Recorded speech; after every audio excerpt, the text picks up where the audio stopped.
Hola, buenos días. Nos vamos a ocupar hoy de ver un poquito el aspecto que presentan los índices norteamericanos. Referencia obligatoria si queremos saber por dónde circula o cuál es la tendencia. Es lógico, son los que la marcan. Y dentro de los índices norteamericanos hay un patrón que se repite desde hace muchos años, y es que los que vienen actuando como índices adelantados son siempre los tecnológicos, el Nasdaq 100, Nasdaq Composite e incluso el índice de semiconductores de Filadelfia, que en estas dos últimas jornadas son los que más han sufrido, los que más han caído. Este es el Nasdaq 100, el gráfico que tienen en pantalla, pero que ha hecho movimientos similares a los que hizo en otras ocasiones, que corrigió y aún así mínimamente, ¿no? Debemos tener presentes los niveles por debajo de los cuales probablemente esta caída sería de mayor calado. A mi entender, en el caso del Nasdaq 100, es la zona de los 5.450. Observe que aquí en su momento tuvo una resistencia importante, de hecho cuando la rompió dejó un hueco al alza, luego pasa a convertirse en una referencia. Claro, para que llegue a ese nivel, y con respecto a los niveles máximos de ayer, no al precio de cierre, estaríamos hablando aún de una caída de un 4,70%, es decir, un 4,7%, para comprobar que efectivamente nos encontramos en un contexto correctivo y aún así solo del corto plazo. Pero claro, este es el gráfico del Nasdaq 100, el del Nasdaq Composite es ligerísimamente mejor, pero también muy similar, pero no así el caso del Dow Jones y el S&P 500, que prácticamente, y pese a las caídas de estos dos últimos días, siguen en sus máximos históricos. Este es el Dow Jones y este es el S&P 500.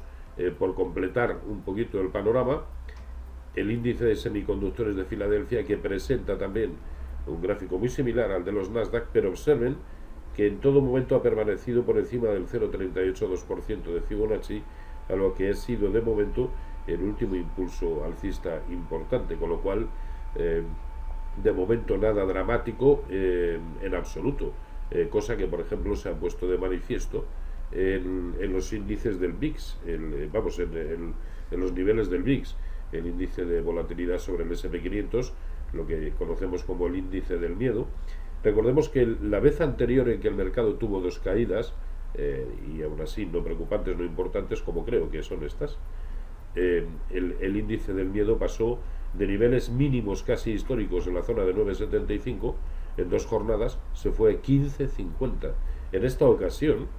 se ha ido de 9,75 nuevamente, es decir, mínimos históricos, a 11,50 solamente. Es decir, el mercado no está descontando o no tiene ese miedo típico habitual de cuando contemplamos o vamos a asistir a grandes caídas. Por otro lado, el ratio put-call, aquel que nos mide por donde circula el sentimiento de opinión contraria, ayer mismamente lo teníamos en la zona de 0,68, muy por encima de los niveles que marcan la frontera entre lo que es un mercado sano o un mercado excesivamente complaciente desde el lado alcista. Así que de momento, en principio, tranquilidad, y esto además es algo que viene confirmado, por ejemplo, con el nivel, fíjense, este es el gráfico del Russell 2000,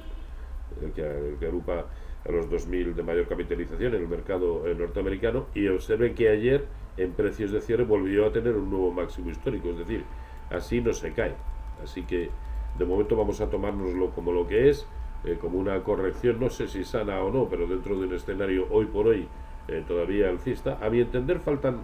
dos grandes movimientos. Uno de ellos pasa por un contexto correctivo, y me refiero de aquí a finales de año aproximadamente, un contexto correctivo, pero de un mayor calado que el que tenemos en la actualidad, para posteriormente incluso volver a ver otro impulso alcista. Todo esto, insisto, 6-7 meses, por lo cual creo que veremos niveles por encima de los que ya hemos visto en la actualidad como máximos históricos en los mercados norteamericanos, y pues sí, probablemente en el primer trimestre del año que viene, ahí sí ya sí tengamos una caída, a mi entender, espectacular, una caída probablemente dramática para todos aquellos que no sepan verla, pero bueno, esto es jugar casi a adivino, y será el propio mercado y por lo tanto los propios gráficos los que nos digan